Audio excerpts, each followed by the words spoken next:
You're listening to the Play Therapy Podcast with Dr. Brenna Hicks, your source for centered and focused play therapy coaching. Hi, I'm Dr. Brenna Hicks, the Kid Counselor. This is the Play Therapy Podcast where you get a masterclass in child-centered play therapy and practical support and application for your work with children and their families. In today's episode, I am answering a question from Jordan in New York. And Jordan's question is about limit testing and therefore limit setting. So we're going to process that out loud. So I'm going to read parts of the email and then we will dive in together. I recently have begun seeing a lot of children under 7 whose parents are divorced and seeing a lot of limit testing. I have one client who 2 sessions in a row broke the limits after the warning and we had to end the session early. I feel like I followed the CCPT model well as it related to limit setting, and I'm having a parent session this week and I'm unsure how to help navigate this with the parent. I normalized that this tends to happen with children working through the themes of relationship chaos and instability, but I was wondering if you had any advice on how to navigate this situation. All right, Jordan, thank you so much for the email.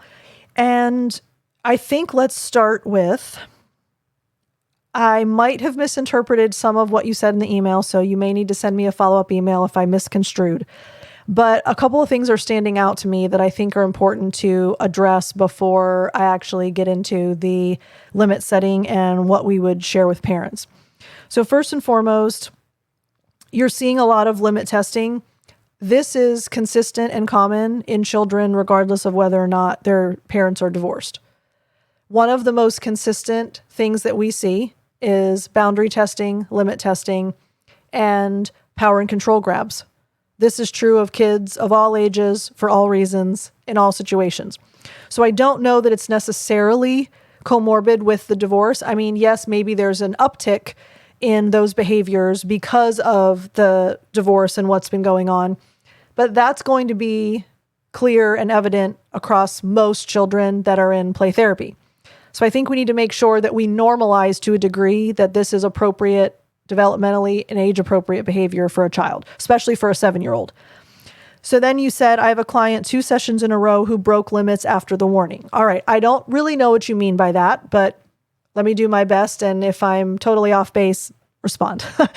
But broke the limits. I'm not sure what the limits are, so I can't even speak to that.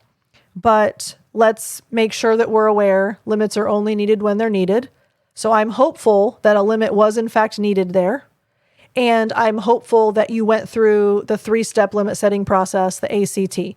So acknowledge the feeling, need, desire, behavior, then communicate the neutral limit, then target alternatives. Okay, if those 2 things happened, meaning the limit was in fact necessary, and we followed ACT, you said after the warning. Again, not sure what warning is. I hope you mean limit.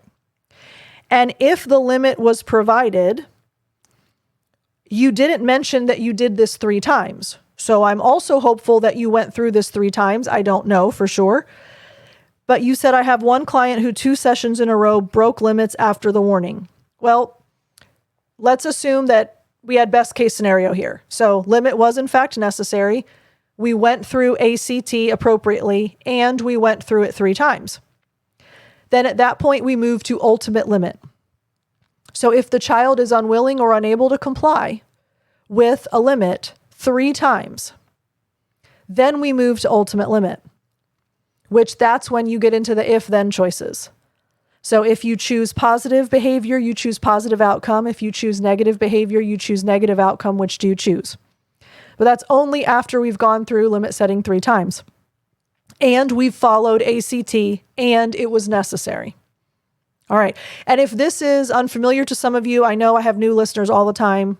So glad you're here. Welcome. This is my favorite group of people. So you're in good hands around here. I'm very happy to have you. If this is unfamiliar to you, maybe Jordan, you're not super familiar with limit setting, you can go back and listen to the current Art of the Session series where I did a deep dive on limit setting several episodes ago. You can also go back to other earlier episodes where I've talked about limit setting quite frequently. So if you need to kind of have a booster on limit setting, please go back. There's a very recent episode from Art of the Session series, and then obviously all kinds of earlier episodes. So when you said, then we had to end the session early.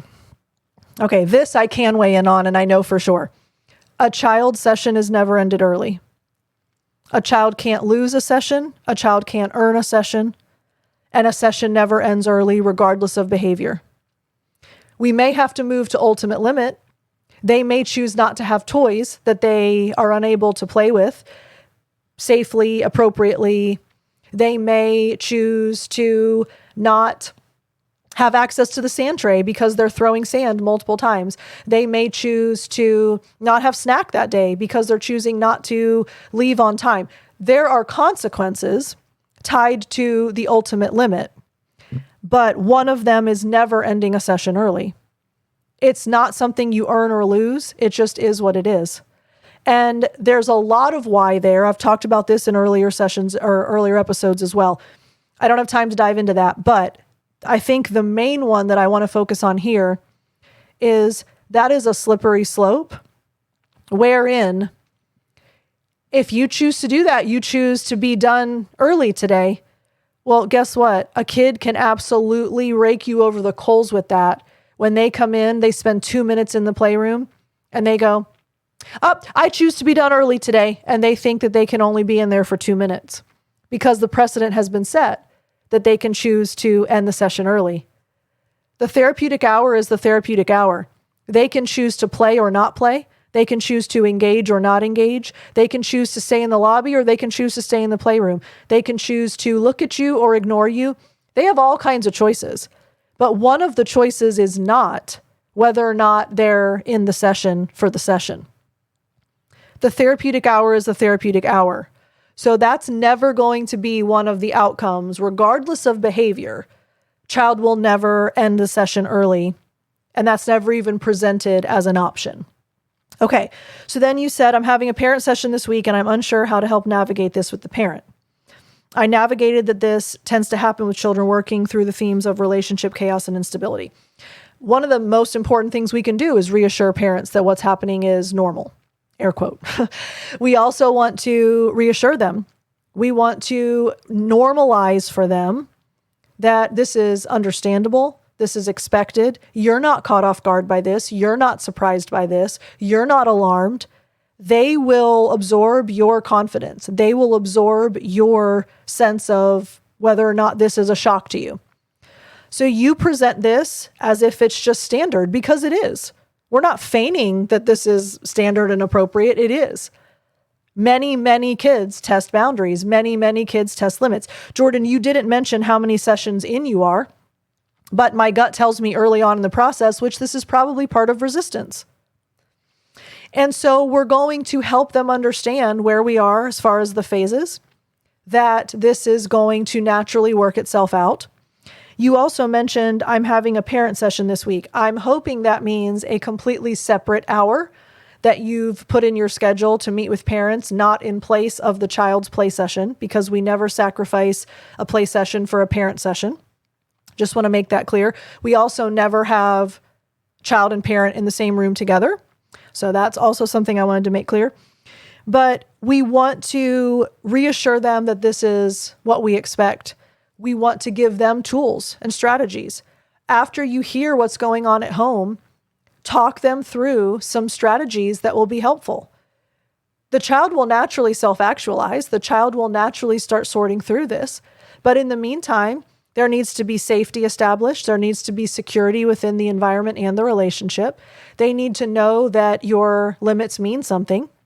They need to know where the boundaries are. All of that is a part of limit testing. And that's true at home. That's true with you.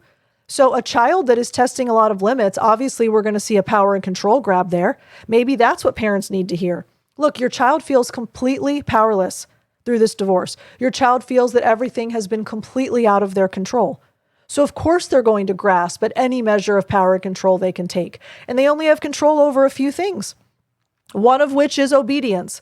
So of course they're going to refuse to obey because that's their power grab. Here's how you can address that and help them understand what empowerment choices look like. Help them understand how to set appropriate limits when necessary. So the goal is that parents feel like this is a standard part of the expected process. They don't need to be alarmed or concerned, and that They have to trust you, trust the model, and trust the process after you equip them with resources as you meet with them as well. So Jordan, thank you so much. I hope that is helpful. Hope it's helpful for all of you. We have a never-ending supply of kids that test limits. So something that we deal with all the time and something that we always need to be mindful of best practices. So I appreciate the email. Shoot me an email. I'd love to hear from you. I love y'all. Hope you have a great week. Hope you enjoyed your holiday weekend if you're in the States. We'll talk soon. Bye. Thank you for listening to the Play Therapy Podcast with Dr. Brenna Hicks. For more episodes and resources, please go to www.playtherapypodcast.com.